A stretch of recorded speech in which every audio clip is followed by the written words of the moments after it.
Well, today we are taking up carrier's legal liability insurance. Carrier's legal liability insurance.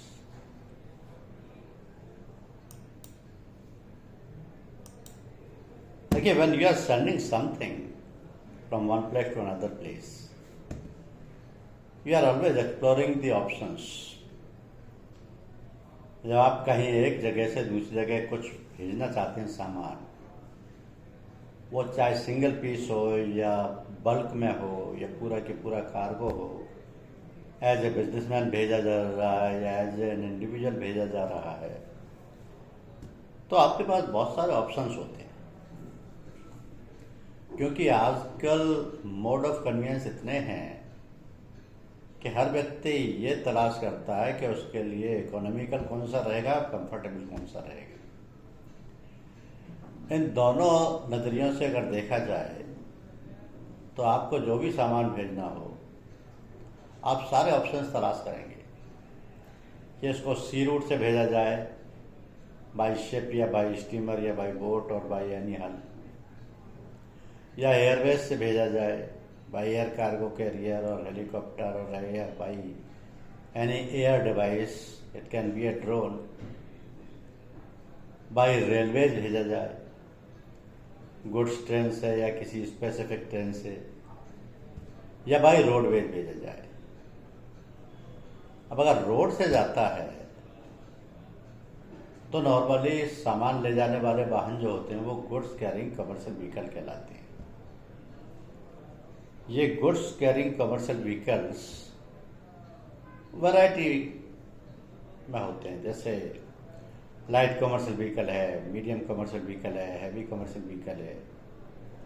ये different shapes में भी होते हैं, जैसे टैंकर है, रेफ्रिजरेटेड व्हीकल है, ओपन बॉडी व्हीकल है, क्लोज्ड बॉडी व्हीकल है।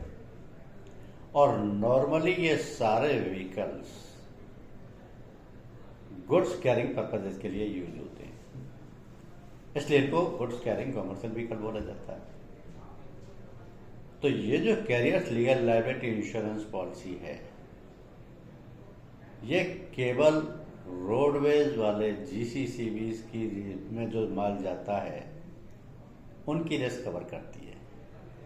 अगर रेलवे से जा रहा तो आप कैरियर्स लीगल लायबिलिटी इंश्योरेंस नहीं दे सकते, एयरवेज से जा रहा तो आप एक एयरपोर्ट अथॉरिटी को कैरियर्स लीगल लायबिलिटी नहीं दे सकते, वाटरवेज से जा रहा है तो उनको आप ये पॉलिसी नहीं दे सकते, क्योंकि उनके लिए अलग अलग पर्पज़ के लिए अलग अलग पॉलिसी है। हर पर्पज़ के लिए एक अलग से पॉलिसी है। तो हमारा जो सब्जेक्ट मैटर है कैरियर्स लीगल लायबिलिटी इंश्योरेंस, वो केवल रोडवेज के लिए है, जिसमें कि जीसीसीबी चाहे वो किसी भी वैरायटी का हो, किसी भी फॉर्म में हो, कैसी भी शेप में हो, अगर वो गुड्स कैरिंग पर्पजेज के लिए यूज हो रहा है और सामान लेकर जा रहा है, तो वो सब्जेक्ट मैटर हमारा कैरियर्स लीगल लायबिलिटी इंश्योरेंस के लिए होगा। और ये नॉर्मली ट्रांसपोर्टर या कैरियर फर्म्स या लॉजिस्टिक फर्म्स इन सभी व्हीकल्स को यूज करेंगे, जिनका कि प्रोफेशन ही ये है कि वो सामान को एक जगह से दूसरी जगह भेजते हैं। अब इस पॉलिसी की जरूरत क्यों पड़ती है? What is ultimate aim, why they are requiring for the carrier legal liability insurance? ये जो सामान भेजने का मूवमेंट है, मूवमेंट ऑफ गुड्स और मर्केंडाइज और cargo from one place to another place, जब सामान एक जगह से दूसरी जगह जाएगा तो रास्ते में रिस्क रहेगी। हम लोग आप और लोग सोचते हैं ना कि अगर ये सामान भेजा, रास्ते में कहीं टूट फूट हो गई तो कैसे इसका कंपनसेशन मिलेगा। तो वो जो रास्ते की रिस्क है वो बहुत बड़ी रिस्क है, और ये रास्ते में रिस्क किसी भी तरीके की हो सकती है। कहीं दंगे हो रहे हैं, कहीं टेररिज्म एक्टिविटी हो रही है, या कहीं एक्सीडेंट हो गया, या कहीं आग लग गई, या गाड़ी नदी में लुढ़क गई, कुछ भी हो सकता है। We can not expect it. ये ड्राइवर को भी पता नहीं होता, ये उस ट्रांसपोर्टर को भी पता नहीं होता कि क्या हो सकता है रास्ते में। अगर कोई चीज़ पहले से डिक्लेयर्ड है, मान लिया कि कहीं पहले से उस शहर में कर्फ्यू लगा है या कोई आंदोलन चल रहा है, जैसे किसान आंदोलन है या कोई गुर्जर आंदोलन है, इस तरीके के, तो आप अंदाज़ा लगा सकते हैं कि ये पॉसिबिलिटी है कि कुछ नुकसान हो या ना हो। दोनों चीज़ों में से पॉसिबिलिटी 50-50 है। लेकिन बाकी चीज़ें कि कहीं एक्सीडेंट हो जाए या आग लग जाए या कोई नदी में लुढ़क जाए, ये सब चीज़ें तो अनएक्सपेक्टेड होती हैं। Nobody can design it, nobody can expect it, nobody can plan it, लेकिन ये सब होता है। अब अगर माल भेजा है एक जगह से दूसरी जगह के लिए, तो कई बार जो माल के मालिक हैं उनमें से कुछ इंश्योरेंस मैंडेट भी होते हैं, तो वो अपने हिसाब से पहले माल का बीमा कराते हैं, उसके बाद भेजते हैं। ऐसा करने से उनको दो फायदे हैं। उनको ये गारंटी हो जाती है कि भाई माल में अगर कहीं कोई बात हो भी गई तो वो इंश्योरेंस क्लेम ले लेंगे, क्योंकि माल उनको इस तरीके का भी हो सकता है जिसको कि सेफली पहुंचना जरूरी होता है, तो वो इंश्योरेंस पॉलिसी ले लेते हैं। अब इंश्योरेंस पॉलिसी लेने का मतलब ये है कि अगर माल रास्ते में कहीं डैमेज हो गया, लॉस्ट हो गया, फट गया, कट गया, डूब गया, तो इंश्योरेंस कंपनी की लायबिलिटी है, इंश्योरेंस कंपनी क्लेम पे करेगी। लेकिन जब इंश्योरेंस कंपनी क्लेम पे करेगी तो वो क्या करेंगे कि इंश्योर्ड से एक सब्रोगेशन लेटर ले लेंगे। ये जो सब्रोगेशन लेटर है, इसका मतलब ये होता है कि the owner has to transfer his rights and remedies to the insurance company because he has got the indemnity for his loss of damages. मैंने अगर 2 रेफ्रिजरेटर्स जयपुर से बेंगलोर भेजने हैं और मैंने दोनों का बीमा करा के मैं भेज रहा हूँ, मेरे दोनों के दोनों रास्ते में डैमेज हो गए, इंश्योरेंस कंपनी ने मेरे को दोनों का क्लेम पे कर दिया। अब इंश्योरेंस कंपनी कहती है कि आप सब्रोगेशन लेटर पर साइन कर दीजिए, ये लेटर आप उनको दे दीजिए। इस लेटर से हम उनसे रिकवरी करेंगे जो इस लॉस को करने के लिए जिम्मेदार थे। अब चाहे वो ड्राइवर हो या ट्रांसपोर्ट कंपनी हो या कैरियर हो या लॉजिस्टिक फर्म हो, तो मुझे उसमें क्या दिक्कत है, क्योंकि मेरा जो लॉस हुआ था वो तो मुझे मिल गया। अब आपको जो रिकवरी करनी है, आपकी रिकवरी होती है या नहीं होती है, इसके लिए आप जिम्मेदार हैं। लेकिन मैं ये लेटर साइन करके दे देता हूँ। तो ये जो लेटर है सब्रोगेशन लेटर, ये इंश्योर्ड तब साइन करता है जब उसको कंपनसेशन मिल चुका हो या मिलने के लिए इंश्योरेंस कंपनी ने एग्री कर लिया हो। इसको देते ही उसके सारे राइट्स ट्रांसफर हो जाते हैं इंश्योरेंस कंपनी को, और इंश्योरेंस कंपनी इंश्योर्ड के बिहाफ पर उस ट्रांसपोर्टर से या कैरियर से रिकवरी कर सकती है। उसका रीज़न ये है क्योंकि ultimately they are responsible people, it was in their custody, they should have safely delivered it, if they have not delivered it, it is lost और डैमेज्ड और कट और found in leakage position, they are responsible to pay the compensation. तो जिम्मेदारी उनकी है। तो मतलब ये हुआ कि गाड़ी के मालिक ने माल का बीमा कराया है या नहीं कराया है। अगर नहीं कराया है और माल डैमेज हो गया तो भी ट्रांसपोर्टर की जिम्मेदारी है कि कंपनसेशन पे करे, और अगर बीमा कराया है, इंश्योरेंस कंपनी ने क्लेम पे कर दिया है, तो भी ट्रांसपोर्टर की जिम्मेदारी है कि वो इंश्योरेंस कंपनी को कंपनसेशन पे करे, क्योंकि इंश्योरेंस कंपनी उससे रिकवर करेगी। नहीं करती है वो बात दूसरी है, लेकिन वो करेगी क्योंकि सब लोगों के साथ लेटर ले रखा है। तो ट्रांसपोर्टर के पास दोनों ही सूरत में कोई बचाव नहीं है। They have no rescue, ultimately they have to pay the compensation amount to the insurance company और to the owner of the goods, either of them, but not both of them, either of them. एक लोग नुकसान का एक ही claim पे करेंगे ना। अब ऐसी सूरत में जब ट्रांसपोर्टर को ये मालूम है कि इस बिजनेस में उनका काम ही माल को ढोना है एक जगह से दूसरी जगह, जब डेली माल जाएगा तो डेली उसमें लॉस और डैमेज की पॉसिबिलिटी रहेगी। जब लॉस और डैमेज माल को होगा तो उनको कंपनसेशन पे करना पड़ेगा। ये कंपनसेशन उतना हो सकता है जितना कि लॉस और डैमेज हुआ है, जबकि उस माल का भाड़ा सिर्फ थोड़ा सा ही हो सकता है।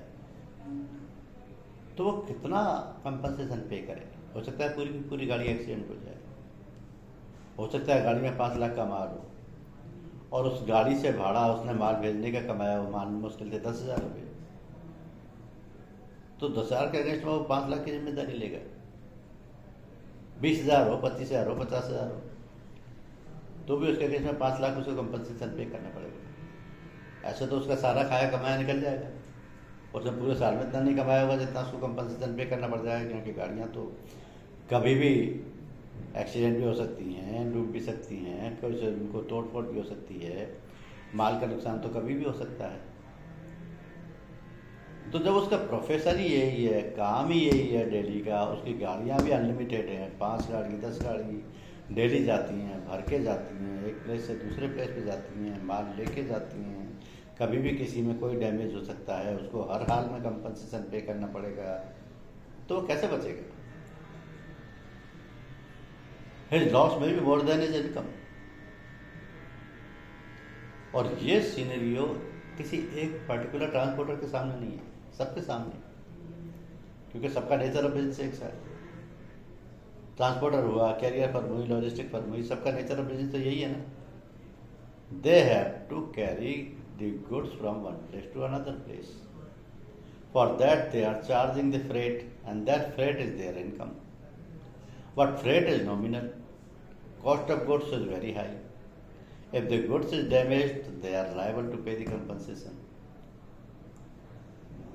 इसलिए कैरियर्स लीगल लायबिलिटी इंश्योरेंस की जरूरत पड़ती है कि जिस ट्रांसपोर्टर फर्म के पास carriers legal liability insurance policy है, उसमें पूरे साल कितनी भी बार गाड़ी का लॉस हो रहा है, डैमेज हो रहा है, माल का नुकसान हो रहा है, उनको एक नया पैसा पे नहीं करना है, ना तो इंश्योरेंस कंपनी को, ना ओनर ऑफ द गुड्स को। उनके बिहाफ पर इंश्योरेंस कंपनी पे करेगी, क्योंकि इंश्योरेंस कंपनी ने उनकी ये पूरे साल के लिए रिस्क कवर कर दिया carriers legal liability insurance policy दे करके, जिसके बदले में उन्होंने प्रीमियम लिया है। और पूरे साल में उनकी किसी भी गाड़ी से किसी भी माल का डैमेज हुआ तो कोई भी माल का ओनर हो, ultimately insurance company has to pay the compensation. ये पर्पज है, इसलिए ट्रांसपोर्टर को carriers legal liability insurance policy लेनी ही लेनी पड़ेगी। तो कौन लेगा पॉलिसी? ट्रांसपोर्टर लेगा, कैरियर फर्म लेगी, या लॉजिस्टिक फर्म लेगी। क्यों लेंगे? क्योंकि उनको लीगल लायबिलिटी कवर करनी है। उसमें क्या सब्जेक्ट मैटर इंश्योर्ड होगा? ट्रांसपोर्टर के व्हीकल्स सारे, और जिन व्हीकल्स में उनको गुड्स कैरी करना है। अब ये व्हीकल्स कौन से होंगे? उनके खुद के भी हो सकते हैं, या उन्होंने हायर किए हों वो भी हो सकते हैं। हायर किए हुए की रिस्क कैसे होगी? मालिक ट्रांसपोर्टर इस वक्त ओनरशिप के डॉक्यूमेंट किसी दूसरे के नाम है, लेकिन उसको भाड़ा पे कर रहे हैं, यूज ट्रांसपोर्ट फर्म कर रही है, सामान उसमें आ रहा है जा रहा है, तो वो हायर्ड हो गए। हायर्ड के लिए आपको भाड़ा पे करना है, आपने पे कर दिया, वो भी कवर हो जाएगा। ओन्ड व्हीकल भी कवर हो जाएंगे, दोनों तरीके के व्हीकल्स की लायबिलिटी कवर हो जाएगी। रिस्क क्या क्या कवर होंगी? फायर, एक्सप्लोजन और एक्सीडेंट। इसके अलावा नेग्लिजेंस हो सकती है। नेग्लिजेंस किसकी होगी? ट्रांसपोर्टर फर्म की हो सकती है, उसके किसी रिप्रेजेंटेटिव की हो सकती है, किसी एम्प्लॉय की हो सकती है, किसी सर्वेंट की हो सकती है, लोडर या अनलोडर की हो सकती है। तो लेने की कितनी रिस्क कवर हुई? सिर्फ 4, फायर, एक्सप्लोजन, एक्सीडेंट और नेग्लिजेंस। लेकिन एक्सीडेंट और नेग्लिजेंस बहुत बड़ी रिस्क है, क्योंकि एक्सीडेंट का रीज़न कुछ भी हो सकता है, नेग्लिजेंस किसी भी कारण से हो सकती है। इसके अलावा 2 और रिस्क हैं, राइट स्ट्राइक एंड टेररिज्म। ये पॉलिसी में बिल्कुल कवर नहीं है, लेकिन अगर इंश्योर्ड चाहे, प्रपोजर चाहे, तो इनको एडिशनल प्रीमियम दे करके कवर करा सकता है। इसलिए इनको हम एड ऑन कवर या राइडर बोलते हैं। On payment of additional premium, policy coverage will be extended to cover loss और damage due to riot strike and terrorism. और ये दोनों इंश्योर की मर्जी पर है, वो चाहे तो ले, चाहे तो ना ले, दोनों ले ले या दोनों में से एक ले ले, ये उसकी इच्छा पर। अब एक carrier legal liability insurance policy 12 महीने से ज़्यादा के लिए नहीं दी जा सकती, 12 से कम के लिए दी जा सकती है। नॉर्मली एनुअल पॉलिसी है, किसी भी ऑथराइज ट्रांसपोर्ट फर्म को दी जाती है। लेकिन पहली कंडीशन इसमें ये है कि उस ट्रांसपोर्टर फर्म के जितने भी व्हीकल्स हैं जिनको वो माल ढोने लाने ले जाने के लिए यूज कर रहा है, वो सारे के सारे मोटर की कॉम्प्रिहेंसिव पॉलिसी के तहत इंश्योर होंगे इंडिविजुअली। इंडिविजुअली क्यों? क्योंकि एक पॉलिसी में एक ही व्हीकल की रिस्क कवर होती है। रिस्क कवर तो थर्ड पार्टी व्हीकल से भी हो सकती है, थर्ड पार्टी पॉलिसी से भी हो सकती है, लेकिन हमारी कंडीशन ये है कि वो जो पॉलिसी लेंगे वो कॉम्प्रिहेंसिव पैकेज पॉलिसी होगी, जिसमें थर्ड पार्टी रिस्क भी कवर हो, ओन डैमेज रिस्क भी कवर हो, PA टू ओनर ड्राइवर भी कवर हो। ऐसा इसलिए नॉर्मली ट्रांसपोर्टर कॉम्प्रिहेंसिव पॉलिसी लेते हैं क्योंकि उनको पता है व्हीकल की कॉस्ट बहुत ज़्यादा है, कहीं एक्सीडेंट हो गया 10-20 हज़ार का नहीं, 1 लाख 2 लाख का भी डैमेज हो सकता है, तो वो अपनी जेब से क्यों अफोर्ड करें, इसलिए वो 25-50 हज़ार का प्रीमियम देना प्रेफर करेंगे। इसलिए नॉर्मली तो वो कॉम्प्रिहेंसिव पैकेज पॉलिसी लेते हैं, लेकिन हमारी कंडीशन है तो उनको लेनी ही लेनी होगी। और सिर्फ ओन्ड व्हीकल के लिए नहीं, हायर्ड व्हीकल के लिए भी लेनी पड़ेगी, जो कि ट्रांसपोर्टर हमने भाड़े पे ले रखे। अब ट्रांसपोर्टर उसके इंश्योरेंस पॉलिसी कैसे लेगा, उसके नाम तो रजिस्ट्रेशन है ही, तो उसकी पॉलिसी वो लोग लेंगे जिन्होंने भाड़े पे दिया है, और पॉलिसी लेकर के एक कॉपी ट्रांसपोर्टर फर्म को दे देंगे। उससे क्या होगा, क्योंकि सारी की सारी गाड़ियाँ जो ट्रांसपोर्टर फर्म माल ढोने लाने ले जाने के लिए यूज कर रही हैं, वो सब कॉम्प्रिहेंसिव पैकेज पॉलिसी के तहत इंडिविजुअली कवर्ड हो जाएंगी। और ये पॉलिसी की डेट, एक्सपायरी डेट अलग अलग डेट को हो सकती है, लेकिन पहली कंडीशन ये है कि कैरियर लीगल लायबिलिटी के पूरे पॉलिसी पीरियड में हर व्हीकल की कॉम्प्रिहेंसिव पैकेज पॉलिसी रहेगी। तो जिस डेट को जिस व्हीकल की पॉलिसी एक्सपायर हो रही है उसको विदाउट ब्रेक इमीडिएटली रिन्यू कराना पड़ेगा। अदरवाइज क्या होगा? अदरवाइज होगा ये कि किसी भी व्हीकल में अगर माल का लॉस और डैमेज हो गया है और उस डेट को उसकी कॉम्प्रिहेंसिव पैकेज पॉलिसी नहीं मिली, तो इंश्योरेंस कंपनी क्लेम पे नहीं करेगी। इसलिए ये कंडीशन है। और क्या, हर व्हीकल का रोडवर्दी कंडीशन में होना जरूरी है। ये रोडवर्दी कंडीशन में कैसे होते हैं व्हीकल? RTO इनके लिए फिटनेस सर्टिफिकेट जारी करता है, जो कि फिटनेस ये प्रूव करती है कि इनकी व्हीकल्स की फिटनेस सही है, they are in roadworthy condition. एक ही carrier legal liability insurance policy में ट्रांसपोर्टर के जितने भी व्हीकल्स हैं ओन्ड और हायर्ड, वो सारे के सारे कवर किए जा सकते हैं।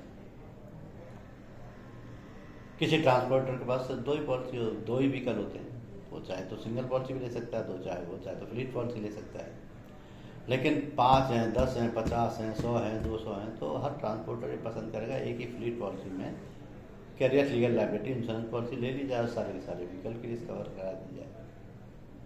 मैं फिर हाईलाइट कर रहा हूँ कि इस पॉलिसी में व्हीकल्स की रिस्क कवर नहीं होती, केवल माल की रिस्क कवर होती है। माल को, गुड्स को, जो कि एक प्लेस से दूसरे प्लेस पर जा रहा है, अगर कोई डैमेज हो गया है, सिर्फ उसकी रिस्क कवर होगी, इंश्योरेंस कंपनी उसका क्लेम पे करेगी। व्हीकल की रिस्क के लिए ट्रांसपोर्टर को individual motor comprehensive package policy लेनी होगी, जो कि through out CLL policy period valid रहेगी।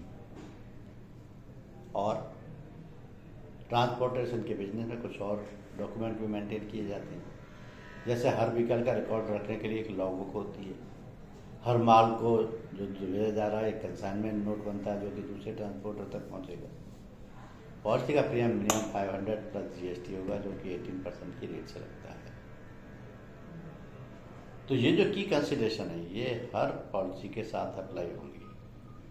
अगर कोई ट्रांसपोर्टर कहता है 2 साल की पॉलिसी एक साथ दे दो, नहीं दे सकते, 1 साल की देंगे, रिन्यू हो जाएगी। कोई ट्रांसपोर्टर कहता है मैंने अपनी सारी गाड़ियों का बीमा करा लिया है, जो किराए पर लिए उनके लिए मेरी जिम्मेदारी नहीं है, नहीं दे सकते कैरियर लीगल लायबिलिटी पॉलिसी। उनकी भी कॉम्प्रिहेंसिव पॉलिसी ज़रूरी है, तभी देंगे। ट्रांसपोर्टर कहता है हमें फिटनेस सर्टिफिकेट की ज़रूरत नहीं है, हमारे तो व्हीकल ऐसे ही चले जाते हैं, ले दे के हमारा सब काम हो जाता है। नहीं देंगे। अगर हमने पॉलिसी दे भी दी है तो क्लेम के टाइम पे हमें हर उस व्हीकल की जिसमें कि डैमेज हुआ है फिटनेस भी चाहिए, परमिट भी चाहिए, उसके सारे डॉक्यूमेंट्स चाहिए। इनमें कोई कंप्रोमाइज़ नहीं होगा। अब आता है कवर ड्यूरेशन। कवर ड्यूरेशन का मतलब ये है कि रिस्क कब शुरू होगी और कब खत्म होगी, तो उसको समझना ज़रूरी है। ट्रांसपोर्टेशन के बिजनेस में 2 पॉइंट होते हैं। एक तो पॉइंट ऑफ ओरिजिन, जहाँ से कि गाड़ी को चलना है। दूसरा पॉइंट ऑफ डिस्चार्ज, जहाँ तक की गाड़ी को जाना है। इस पॉइंट ऑफ डिस्चार्ज को फाइनल डेस्टिनेशन भी बोलते हैं। फाइनल डेस्टिनेशन इसलिए बोलते हैं कि ये हो सकता है कि बीच में इनमें कई जगह रुकते हुए जाए। जयपुर से बेंगलोर गाड़ी जा रही है, रास्ते में कई जगह पे माल डिलीवर करेंगे, तो जहाँ बीच में डिलीवर कर रही है वो तो फाइनल डेस्टिनेशन नहीं है। अल्टीमेटली बेंगलोर जाके उसने माल डिलीवर किया, वो फाइनल डेस्टिनेशन है। तो दोनों पॉइंट हो गए, point of origin and point of discharge. लेकिन रिस्क यहीं ख़त्म नहीं हो जाती। रिस्क खत्म होने के 2 अलग फैक्टर। पहला फैक्टर है कि पॉइंट ऑफ ओरिजिन पर जहाँ से गाड़ी चलेगी, जयपुर से चलेगी, तो गाड़ी में जो माल के लोडिंग ऑपरेशंस हैं, माल जो भरा जा रहा है, लोड किया जा रहा है, उसमें भी तो डैमेज हो सकता है, तो वो डैमेज भी कवर है। चाहे वो ट्रांसपोर्टर के एम्प्लॉय की नेग्लिजेंस हो या एक्सीडेंटली हो या उनकी प्रॉपर्टी की वजह से हो, वो रिस्क भी कवर है। तो पॉइंट ऑफ ओरिजिन पर भी लॉस हो सकता है, जबकि गाड़ी अभी चली भी नहीं। फिर लोडिंग होकर के गाड़ी चल दी, रास्ते में ट्रांजिट में कोई भी लॉस और डैमेज हो सकता है। पर फाइनली पॉइंट ऑफ डिस्चार्ज पे गाड़ी पहुंच गई। लेकिन अब 2 सिचुएशन है। अगर गोडाउन में जगह है तो गाड़ी अनलोड हो जाएगी तुरंत। अनलोड हो गई, जिनका माल है उनको डिलीवर किया जा सकता है। लेकिन बाई चांस गोडाउन भरा हुआ है पूरा और जगह नहीं है, तो गाड़ी लोडेड खड़ी है वहाँ। पहले दिन की रिस्क कवर है, दूसरे दिन की रिस्क कवर है, तीसरे दिन की रिस्क कवर है, चौथे दिन की रिस्क कवर नहीं होगी। 3 दिन में अगर कोई डैमेज हुआ तो इंश्योरेंस कंपनी क्लेम पे करती है। आप कहेंगे खड़ी गाड़ी में कैसे डैमेज हो सकता है? पॉसिबल है, क्योंकि जो कार्गो होता है, जो माल जा रहा है, उसके बारे में हमको और आपको तो नहीं पता। हो सकता है वो स्पेसिफिक हो, जैसे साथ में सीमेंट के कट्टे भरे हुए, या सब में कपड़े के थान भरे हुए। हो सकता है वो मिक्स कार्गो हो, फर्नीचर भी है, बुक्स भी है, कपड़े भी हैं, सब कुछ भरा हुआ है। हो सकता है उसमें सिर्फ खाने पीने का ही सामान हो। अब खाने पीने का सामान होगा तो वो तो गाड़ी 3 दिन खड़ी रहेगी, तो रखे रखे भी खराब हो जाएगी, डैमेज की पॉसिबिलिटी है। तो डिपेंड करता है कार्गो किस तरीके का है, रिस्क कवर है या नहीं है, ये इस बात पर डिपेंड करेगा। लेकिन हमारी रिस्क पॉइंट ऑफ डिस्चार्ज पर पहुंचने के 3 दिन तक कवर रहेगी। यानी commencement of cover will start from place of origin with loading of cargo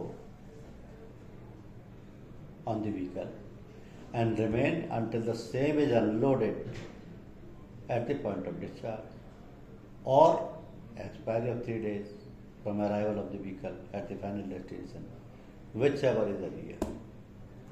unload हो गया तो रिस्क खत्म, नहीं हुआ है तो 3 दिन तक रिस्क है, उसके बाद खत्म हो जाएगी। फिर आता है रेटिंग पैरामीटर्स। इसकी रेटिंग यानी प्रीमियम किस बेसिस पर निकलेगा, तो उसके 3 फैक्टर्स हैं। GVW यानी हर व्हीकल का ग्रॉस व्हीकल वेट के हिसाब से देखा जाएगा, और यह GVW हर व्हीकल के रजिस्ट्रेशन में लिखा हुआ है, चाहे वो टैंकर हो या रेफ्रिजरेटेड व्हीकल हो या वो जो LMB हो या HIV हो, कुछ भी हो।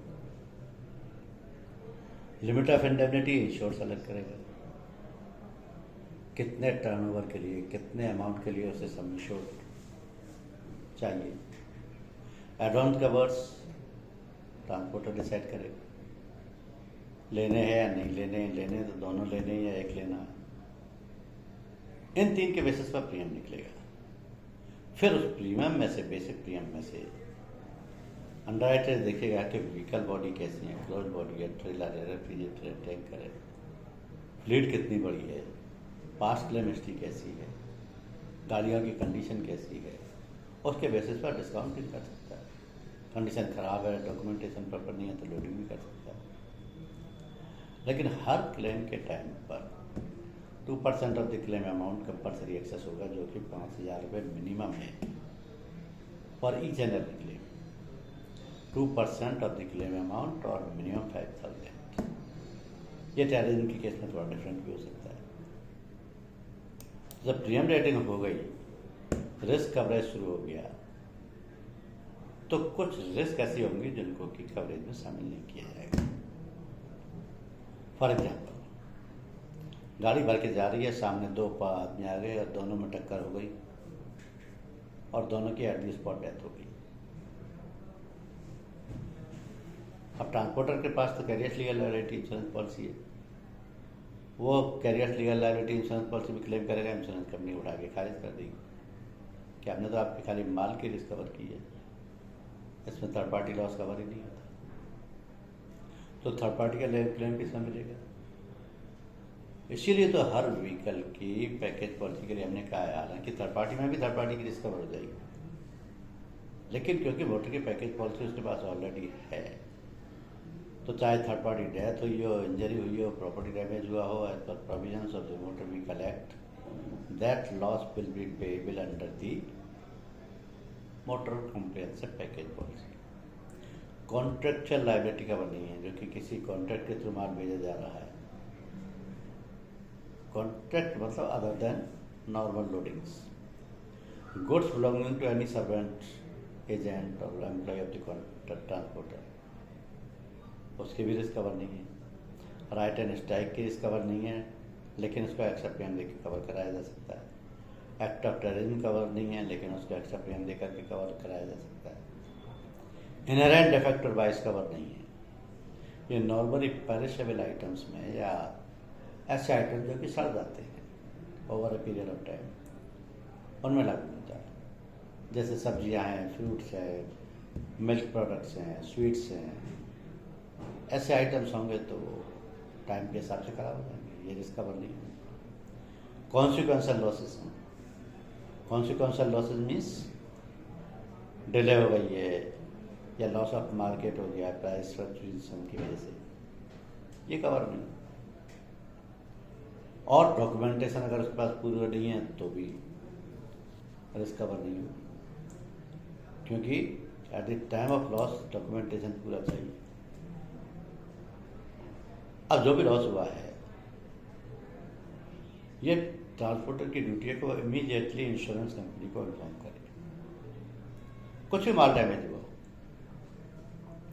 क्योंकि माल का ही तो कंपनसेशन देना है इंश्योरेंस कंपनी ने। गाड़ी में डैमेज हुआ वो तो देना ही नहीं, कोई थर्ड पार्टी मर गया वो तो देना ही नहीं, ड्राइवर के कहीं चोट आ गई है वो तो देना ही नहीं। केवल माल को जो नुकसान हुआ है वो इंश्योरेंस कंपनी ने पे करना है। तो अगर माल में कोई लॉस हुआ है तो ट्रांसपोर्टर की ड्यूटी है कि वो इंश्योरेंस कंपनी को इमीडिएटली इन्फॉर्म करे।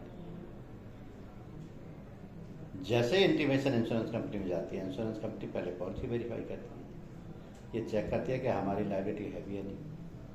जब ये सर्टेन हो जाता है कि लायबिलिटी हमारी है, तो वो एक सर्वेयर अपॉइंट करती है और surveyor immediately rush to the spot of the accident, और वहाँ जो भी माल का लॉस हुआ उसका फिजिकल वेरिफिकेशन करेगा। फिजिकल वेरिफिकेशन करेगा, फोटोग्राफ्स लेगा, उस माल के लॉस के कारण की जांच करेगा, गाड़ी के डॉक्यूमेंट्स वगैरह देखेगा, उसके बाद उसका एक्चुअल लॉस कितना है इसका असेसमेंट करेगा। तो इंश्योरेंस कंपनी ने जो क्लेम पे करना है वो सर्वेयर की रिपोर्ट के बेसिस पर ही पे करना है। इसलिए सर्वेयर की रिपोर्ट बहुत इंपॉर्टेंट है और सर्वेयर की रिपोर्ट के बेसिस पर ही क्लेम सेटलमेंट होगा। तो उससे भी ज़्यादा इंपॉर्टेंट ये हो गया कि गाड़ी में जैसे ही लॉस होता है, ट्रांसपोर्टर की ड्यूटी है कि वो इंश्योरेंस कंपनी को इंटीमेट करे इमीडिएटली, क्योंकि ऐसा तो है नहीं कि 5 दिन तक गाड़ी रोड पर पड़ी रही और मान लिया उसने छठे दिन किया इन्फॉर्म, छठे दिन सर्वेयर बन जाएगा।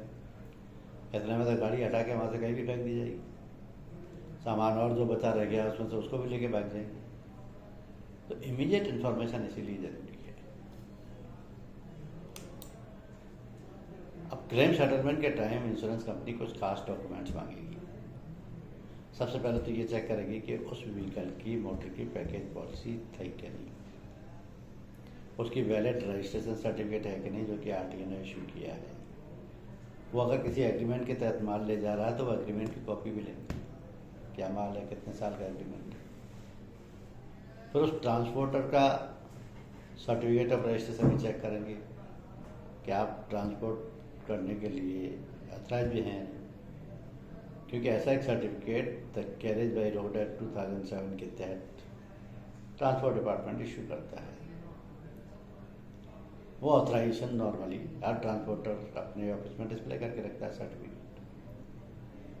फिटनेस सर्टिफिकेट उस गाड़ी का है या नहीं, क्लेम फॉर्म में सारी डिटेल भरवाई जाएगी, गुड्स रिसीप्ट चेक की जाएगी।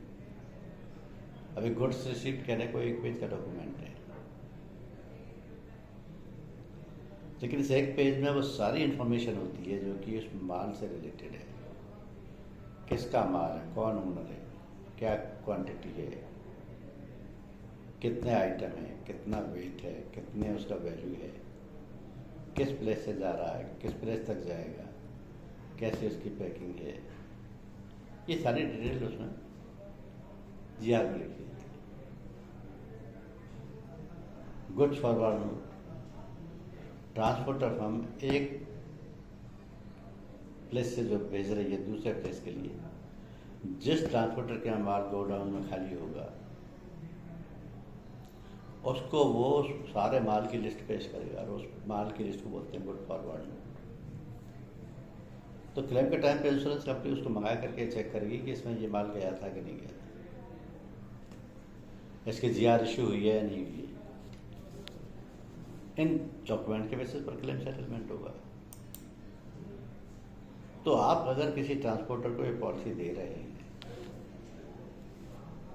तो उससे जो बेयर मिनिमम इन्फॉर्मेशन आपको चाहिए प्रपोजल फॉर्म पर, जिसके बेसिस पर अंडरराइटर प्रीमियम का कोड जनरेट करेगा, उसमें आपको एक बेसिक डिटेल लेनी है कि कितने व्हीकल हैं, पहली चीज़ उनके जीबीडब्ल्यू क्या है एज पर आरसी, आप कितने लिमिट ऑफ इंडेमनिटी यानी सम इंश्योर्ड लेना चाह रहे हो, आप कौन कौन से एड ऑन कवर लेना चाह रहे हो, आप कौन से व्हीकल बॉडी यूज़ करते हो, नॉर्मल ट्रक या क्लोज बॉडी या टैंकर या रेफ्रिजरेटेड व्हीकल या ट्रेलर्स, आपके नॉर्मल व्हीकल्स की एज कितनी है, किस तरीके का माल भेजते हैं आप, मिक्स्ड या कोई स्पेसिफिक या किसी एग्रीमेंट के तहत या किसी मैन्युफैक्चरर से अटैच्ड हैं, पास्ट क्लेम हिस्ट्री क्या है अगर पिछली पॉलिसी है तो, सिंगल पॉलिसी लेना चाह रहे हो या फ्लीट पॉलिसी लेना चाह रहे हो। जब ये सारी डिटेल आ जाएगी तो अंडरराइटर आपके लिए प्रीमियम के कोड जनरेट करेगा, जिसके बेसिस पर पॉलिसी इशू होगी और तब बशर्ते कि ट्रांसपोर्टर एग्री हो डेट्स के लिए। तो जहाँ भी एक से ज़्यादा व्हीकल ट्रांसपोर्टर फर्म यूज कर रही है वहाँ फ्लीट पॉलिसी लेना एडवाइजेबल होता है, लेकिन हर मोटर व्हीकल के लिए जो एक व्हीकल भी यूज कर रहा है या 50 व्हीकल भी यूज कर रहा है, सबके लिए comprehensive motor insurance package policy जरूरी होगी। ये जो कॉम्प्रिहेंसिव मोटर इंश्योरेंस है, ये अगर डेट ऑफ एक्सीडेंट के लिए, डेट ऑफ लॉस के दिन वैलिड नहीं पाई गई तो क्लेम सेटल नहीं होगा। ट्रांसपोर्टर को ये राइट है कि carrier legal liability insurance policy लेने के बाद भी वो किसी भी तरीके का माल कैरी कर सकता है, बशर्ते कि वो लॉ लीगली परमिटेड हो। अब माल तो सभी तरीके का लीगली परमिटेड होता है, किसी भी तरीके का आइटम हो सकता है, लेकिन कुछ चीज़ें ऐसी होती हैं जो कि परमिटेड नहीं होती। जैसे ओपनली आप शराब कैरी नहीं कर सकते, कुछ एनिमल्स कैरी नहीं कर सकते, ड्रग्स कैरी नहीं कर सकते, तो उनके जो रूल्स हैं वो अप्लाई हो। अगर उसके लिए लाइसेंसिंग वगैरह चाहिए, लाइसेंस ले रखा है तो कैरी कर सकते हैं। अब यहाँ एक क्वेश्चन ये भी आता है कि कैरियर्स लीगल लायबिलिटी पॉलिसी क्या है और मैरिन ट्रांजिट पॉलिसी क्या है, मतलब दोनों में से कौन सी पॉलिसी ली जाए। क्योंकि ट्रांसपोर्टर जब पॉलिसी लेगा तो कैरियर लीगल लायबिलिटी पॉलिसी लेगा, लेकिन माल का मालिक अगर पॉलिसी लेना चाहेगा तो मैरिन ट्रांजिट पॉलिसी ले सकता है। तो बेसिक डिफरेंस CLL और मैरिन ट्रांजिट पॉलिसी में यही है कि कैरियर लीगल लायबिलिटी पॉलिसी तो लायबिलिटी कवर करती है। लायबिलिटी क्या है? माल दूसरे का टूट हो गई तो मेरी लायबिलिटी। और मैरिन ट्रांजिट पॉलिसी कौन लेगा? Owner of the goods. माल मेरा है, मैं अपने माल को हिफाजत से पहुंचाना चाहता हूँ। तो ये मैरिन ट्रांजिट पॉलिसी कंसाइनर ले सकता है, कंसाइनी ले सकता है, बायर ले सकता है, सेलर ले सकता है, ओनर ऑफ द गुड्स ले सकता है।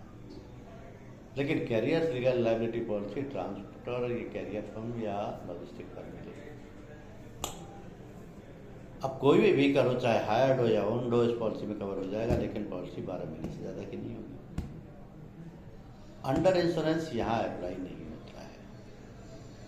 अंडर इंश्योरेंस के मायने ये हैं कि मोटर की पॉलिसी पर तो अंडर इंश्योरेंस इसलिए अप्लाई नहीं होता है क्योंकि वो IDV बेसिस पर इशू की जाती है, और IDV हर व्हीकल का अलग से निकाला जाता है, जिसमें कि टैरिफ में 5 साल की टेबल प्रोवाइड की हुई है, उतने % से उसकी वैल्यू को डिडक्ट कर दिया जाता है। IDV निकालने के लिए आपको मोटर टैरिफ में जो IDV टेबल है वो अप्लाई करनी होगी, क्योंकि पहले दिन और पहले घंटे जबकि माल अभी गाड़ी अभी ली भी नहीं है उसका भी बीमा कराना होगा, तो भी वो एक्स शोरूम प्राइस पर बीमा नहीं होगा। एक्स शोरूम प्राइस पर कोई इंश्योरेंस नहीं होता है। अगर होता है तो उसका एडिशनल प्रीमियम देना पड़ता है, जिसको कि एड ऑन बोलते हैं। तो मोटर के सारी पॉलिसीज क्योंकि करंट मार्केट वैल्यू पर इंश्योर होती हैं, जिनमें कि IDV माइनस करके किया जाता है, इसलिए अंडर इंश्योरेंस अप्लाई नहीं होता है। लेकिन कैरियर लीगल लायबिलिटी में भी अंडर इंश्योरेंस नहीं होता है अप्लाई। उसके पीछे लॉजिक ये है कि कैरियर लीगल लायबिलिटी पॉलिसी में जो भी माल जा रहा है उसका ट्रांसपोर्टर मालिक ही नहीं है, उसे उसकी एक्चुअल वैल्यू पता ही नहीं, वो तो केवल कस्टोडियन है। तब तक कि माल उसकी कस्टडी में है जब तक कि वो एक प्लेस से लेकर के उसे दूसरे प्लेस तक सेफली डिलीवर नहीं कर देता, बस। तो जिसकी वैल्यू नहीं पता उसमें तो अंडर इंश्योरेंस हो या ओवर इंश्योरेंस उसे पता ही नहीं। तो यहाँ ट्रांसपोर्टर जो सम इंश्योर्ड लेगा वो अपने पूरे साल के टर्नओवर के हिसाब से लेगा कि उसका पूरा साल का टर्नओवर कितना है, उसने टोटल माल कितना ढोया, उस पर कितना फ्रेट कमाया, और ये ट्रांसपोर्टर के पास होता है, उसकी बुक्स में होता है हर साल का रिकॉर्ड। तो सम इंश्योर्ड ट्रांसपोर्टर खुद ही सेलेक्ट करेगा, लेकिन कैसे करेगा? उसको सम इंश्योर्ड के लिए 2 चीज़ें सेलेक्ट करनी होंगी। पहला AOA, दूसरा AOY। AOA का मतलब होता है any one accident limit, AOY का मतलब होता है एनी वन ईयर लिमिट। अभी कैसे कैलकुलेट होते हैं? एनी वन एक्सीडेंट निकालने के लिए उसे देखना पड़ेगा कि किसी भी व्हीकल से जिसमें माल जा रहा है एक बार में मैक्सिमम कितने लॉस की पॉसिबिलिटी है। गाड़ी के डैमेज को छोड़ दीजिए, माल के लॉस की। अब इसको किसी टैंकर का एग्जांपल लेकर के समझना बड़ा आसान है। जैसे मान लिया कोई टैंकर है, उसकी 5000 लीटर की कैपेसिटी है।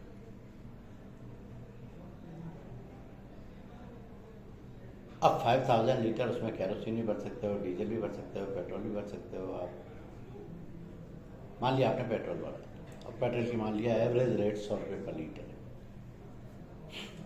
तो आपने मैक्सिमम 5000 लीटर भर लिया, 100 रुपये के हिसाब से उसकी रेट है, तो यानी कि 5 लाख रुपए का लॉस हो सकता है। टैंकर टोटल लॉस हो जाए, जल जाए, नदी में डूब जाए, पलट जाए, सारा पेट्रोल लीक हो जाए, तो मैक्सिमम लॉस कितना होगा? 5 लाख। इससे ज़्यादा तो पॉसिबिलिटी नहीं है। टैंकर का अपना डैमेज अलग से, वो वाटर पॉलिसी में कवर होगा लेकिन माल का लॉस तो 5 लाख से ज़्यादा नहीं हुआ। तो एनी वन एक्सीडेंट लिमिट हो गई 5 लाख। अब ट्रांसपोर्टर ये देखेगा उसके पास कितने व्हीकल है, पर डे कितने जाते हैं, उतने से मल्टीप्लाई कर देगा, तो उसका पूरे साल का टर्नओवर निकल आएगा। अब वो टर्नओवर से कम की भी पॉलिसी ले सकता है, ज़्यादा की भी ले सकता है, ये उसकी चॉइस पर है। सम इंश्योर्ड क्या लेना है ये ट्रांसपोर्टर खुद ही डिसाइड करेगा, क्योंकि अंडर इंश्योरेंस अप्लाई होता है। जब उसने टर्नओवर डिसाइड कर लिया, सम इंश्योर्ड डिसाइड कर लिया, तो उस पर इंश्योरेंस कंपनी अपनी प्रीमियम रेट लगा देगी। प्रीमियम रेट अगर आइटम हैजार्डस हुआ तो रेट ज़्यादा होगी, नॉन हैजार्डस है तो रेट कम होगी। प्रीमियम रेट लगाती, प्रीमियम रेट 1% भी हो सकती है, 10 पैसा भी हो सकती है, 20 पैसा भी हो सकती है, it depends on the nature of car. अब ये जो पॉलिसी है ये किसी भी एक्ट के तहत लेना मैंडेटरी नहीं है, ये ट्रांसपोर्टर की चॉइस पर है। कहने को पब्लिक लायबिलिटी इंश्योरेंस एक्ट 1991 है, जिसके तहत लीगली कंपनसेशन देने के लिए ट्रांसपोर्टर जिम्मेदार है, लेकिन पॉलिसी लेना कंपलसरी नहीं। पॉलिसी लेना उसकी मर्जी पर है, अगर वो नहीं लेगा तो अपनी जेब से पे करेगा। तो जो भी कंपनसेशन उसे पूरे साल में माल के लॉस और डैमेज के लिए देना पड़ता है, जितना भी बनता है, उतना वो या तो अपनी जेब से दे, या फिर वो carrier legal liability insurance policy ले ले, जिसमें कि सारी रिस्क कवर हो जाए। ये ट्रांसपोर्टर की चॉइस है, लेकिन कोई भी ट्रांसपोर्टर बिना इंश्योरेंस पॉलिसी के अपना बिजनेस नहीं करता है, क्योंकि बहुत बड़ी लायबिलिटी है, अनएक्सपेक्टेड लायबिलिटी है। किसी भी दिन, किसी पर्टिकुलर दिन को भी लाखों का नुकसान हो सकता है, उसकी सोच से भी बाहर। अब मानिए एक फर्म है कोई भी, जैसे जबल गोल्डन है या कोई बालाजी गोल्डन है, उनके 10 ट्रक डेली जाते हैं लोडेड, अलग अलग डायरेक्शन में जा रहे हैं। कोई दिल्ली जा रहा है, कोई हैदराबाद जा रहा है, कोई भोपाल जा रहा है, अलग अलग डायरेक्शन में माल लेके जा रहे हैं। व्यापारियों का माल है सारा। और किसी पर्टिकुलर डे को मान लिया कि अचानक पता लगा कि भारत बंद गया, रास्ते में दंगे शुरू हो गए, रास्ते में दंगे शुरू हुए, ट्रकों में आग लगा दी गई, और पता लगा एक ही दिन में उसके 4 ट्रक माल से भरे हुए जल गए। कितना लॉस हो गया भाई? हो सकता है उसका 10, 15, 20 लाख का लॉस हो गया। कमाया कितना होगा उसने? मुश्किल 1-8 लाख रुपए का बड़ा कमा लिया। तो ऐसी अनएक्सपेक्टेड लायबिलिटी को कौन बियर कर सकेगा? क्योंकि ऐसा तो कभी भी हो सकता है, किसी भी दिन हो सकता है। अब पॉलिसी फायर की, एक्सीडेंट की, एक्सप्लोजन की, नेग्लिजेंस की रिस्क तो कवर करती है ना, तो क्लेम तो पे करना पड़ेगा। इसलिए किसी भी ट्रांसपोर्टर के लिए बिना इस पॉलिसी के बिजनेस करना बहुत ही डिफिकल्ट है। लेकिन दूसरी साइड को अगर आप देखेंगे तो आपके लिए भी इस पॉलिसी को बेचना डिफिकल्ट है। इसलिए नहीं कि पॉलिसी बेचने लायक नहीं, पॉलिसी बहुत बढ़िया है, ट्रांसपोर्टर को बिल्कुल पसंद आएगी, लेकिन इसलिए कि पॉलिसी हमारी इतनी ज़्यादा पुरानी नहीं है, अभी 3-4 साल हुई। और जो लोग 20 साल से ट्रांसपोर्टेशन के धंधे में, अब ट्रांसपोर्ट नगर तो हर शहर में होता है, आप जानते हो, हर शहर में एक ट्रांसपोर्ट नगर होता है, पहली चीज़। दूसरी चीज़, हर ट्रांसपोर्ट नगर में ट्रांसपोर्टर्स होते हैं जिनके पास अनलिमिटेड गाड़ियाँ होती हैं। किसी के पास 2 हैं, किसी के पास 10 हैं, किसी के पास 50 हैं। तो पॉलिसी तो हर एक को चाहिए। जो आदमी 50 साल से यही काम कर रहा है, 20 साल से यही काम कर रहा है, 10 साल से यही काम कर रहा है, और बिना इस पॉलिसी के तो काम कर नहीं रहा हो, इसका मतलब उसने पॉलिसी तो ले रखी हुई। उस केस में आपको अपनी सेल्समैनशिप दिखानी है, मार्केटिंग स्किल दिखानी है, और अपनी पॉलिसी सेल करनी है कि पहले हमारे पास नहीं थे, अब हमारे पास ये पॉलिसी है। और आज बेटर है, क्लेम सर्विस हमारी बेटर है। एक बार आपने एंट्री ले ली तो आपके लिए डबल बेनिफिट है। आप carriers legal liability insurance policy तो उसको दे ही देंगे, साथ में उसके पास जितने व्हीकल होंगे उतना इंश्योरेंस करने के लिए आपको स्कोप निकल आएगा कि आप मोटर व्हीकल का भी बीमा करें, कॉम्प्रिहेंसिव, थर्ड पार्टी, जो भी बीमा चाहिए, लेकिन पॉलिसी के हिसाब से तो कॉम्प्रिहेंसिव चीज है। तो ये आपके लिए विन विन सिचुएशन है, आपके लिए डबल स्कोप है, जिसमें कि आपको पॉलिसी का प्रीमियम मिलेगा प्लस व्हीकल का प्रीमियम मिलने की भी संभावना है। तो ये है हमारी carrier legal liability insurance policy. अब इसमें किसी को कोई भी सवाल पूछना है तो आप पूछ सकते हैं। Any questions?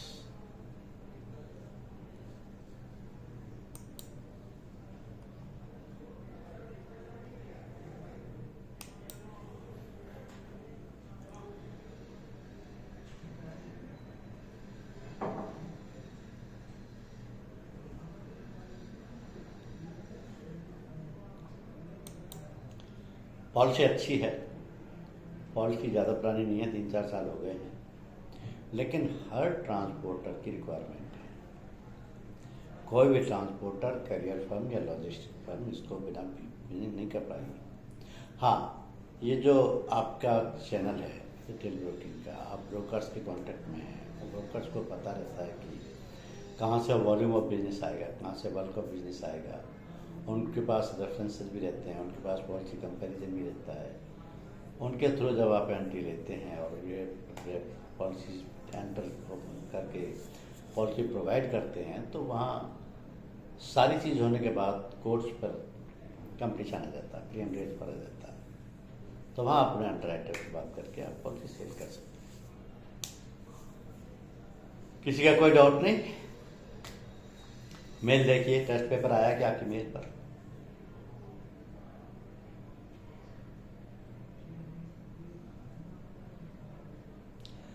Anybody can confirm?